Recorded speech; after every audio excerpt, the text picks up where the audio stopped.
Welcome to AD centre. ये मेरी पहली यूट्यूब वीडियो है जिसमें मैं बेसिक कॉन्सेप्ट्स ऑफ मैथमेटिक्स आप सभी को पढ़ाने की कोशिश करूँगा और आगे आगे हम धीरे धीरे और भी नए नए कॉन्सेप्ट्स जानेंगे मैथमेटिक्स में। तो सबसे पहले हम पढ़ेंगे नंबर सिस्टम के बारे में। नंबर सिस्टम में रियल नंबर जो है वो दो पार्ट में बांटा गया है। रियल नंबर को हम लोग वास्तविक संख्या बोलते हैं, मतलब ये हर प्रकार की संख्याओं को कहा जा सकता है। तो रैशनल नंबर और इरेशनल नंबर दो नंबर्स में इसको बांटा गया है। आप देख सकते हैं यहाँ पर रियल नंबर उसको दो पार्ट में बांटा गया है, रैशनल नंबर्स में और इरेशनल नंबर्स में। रैशनल नंबर्स वो नंबर्स होते हैं जो पी बाई क्यू के रूप में लिखे जा सकते हो और पी और क्यू की जो वैल्यू है वो हमेशा इंटीजर रहेगी, उसे हम रैशनल नंबर बोलेंगे। अब रैशनल नंबर के भी कुछ प्रकार यहाँ पर बनाए गए हैं जिसमें natural number, whole number, integer और फ्रैक्शनल नंबर लिखे हुए हैं। तो नेचुरल नंबर जो नंबर होते हैं वो 1 2 3 4 जो गिनती वाले नंबर होते हैं यानी काउंटिंग नंबर्स, वो कहलाते हैं नेचुरल नंबर्स। इसमें जीरो नहीं होता।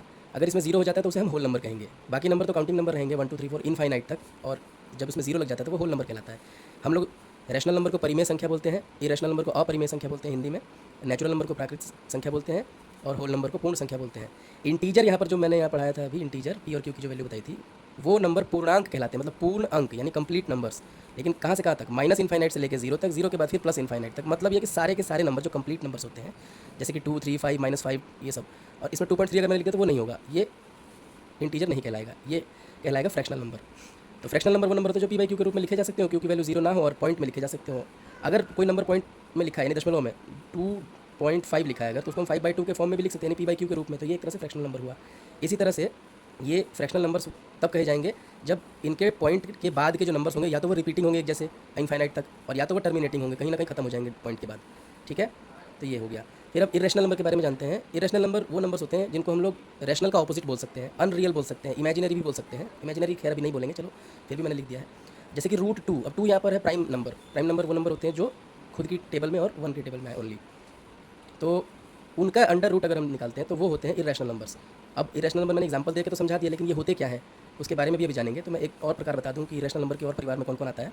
जैसे ट्रांसेंडेंटल नंबर, ट्रांसेंडेंटल कॉन्स्टेंट्स, यानी कि जैसे पाई जो है नंबर 3.14 और डॉट डॉट डॉट, ये अनंत तक चला जाएगा, इनफाइनाइट तक, और वो भी non terminating and non repeating, मतलब नंबर रिपीट भी नहीं होगा बार बार और ख़त्म भी नहीं होगा पॉइंट के बाद, तो उसको हम लोग इरेशनल नंबर बोलते हैं।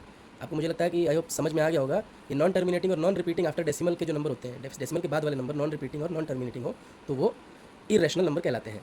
ज़्यादातर एग्जांपल्स में हम लोग अंडर रूट वाले नंबर्स लेते हैं, ये आप मत ध्यान दीजिए, ये कुछ नहीं है। फॉर एग्जांपल जैसे ये नंबर है, इसमें नंबर रिपीट हो, मतलब नॉन रिपीट है, क्योंकि एक जीरो के बाद बना गया, यहाँ पर एक जीरो के बाद दोबारा वन नहीं आया, लेकिन 2 जीरो के बाद बना है, तो ये इसे नॉन रिपीटिंग कहेंगे क्योंकि बार बार नंबर्स को चेंज करके आ रहा है। फिर इसी तरह से ये 2.12 112 1112 ऐसे, और ये खत्म नहीं होंगे, ये डॉट डॉट चलता जाएगा इनफाइनाइट तक। तो ये इरेशनल नंबर्स के एग्जांपल्स हो गए। एक मज़े की बात ये है कि रैशनल नंबर्स और इरेशनल नंबर को अगर आप जोड़ते हैं, घटाते हैं, गुणा करते हैं या भाग करते हैं, कुछ भी आप करते हैं रैशनल और इरेशनल को, तो वो आंसर जो है हमेशा इरेशनल नंबर ही रहेगा। आप इस एग्जांपल को देख के समझ सकते हैं कि यहाँ पर ये non terminating non repeating number है और ये टर्मिनेटिंग है, क्योंकि √2 की वैल्यू ये होती है और 3 तो है ही, 3 एक रैशनल है, √2 एक इरेशनल है। इसी तरह से हमने जोड़ के देखा तो ये नॉन टर्मिनेटिंग नॉन रिपीटिंग रहा, तो इसीलिए हमने इसको इरेशनल नंबर कहा। सिमिलरली फॉर गुणा एंड भाग, मल्टीप्लिकेशन एंड डिवीजन, इसके भी आंसर्स इरेशनल नंबर ही होंगे। अगर एक रैशनल और दूसरा इरेशनल है तभी, उस सिर्फ उसी केस में आप समझिए। बट अगर इरेशनल और इरेशनल दोनों इरेशनल हो तो आप जो चाहे गुणा करें, चाहे भाग करें, चाहे जोड़ करें, चाहे घटाव करें या कुछ भी करें, तो इरेशनल भी आ सकता है आंसर और रैशनल भी आंसर आ सकता है। तो आज की वीडियो में इतना ही। अगली वीडियो में और कॉन्सेप्ट्स जानेंगे। सभी को जय श्री राम।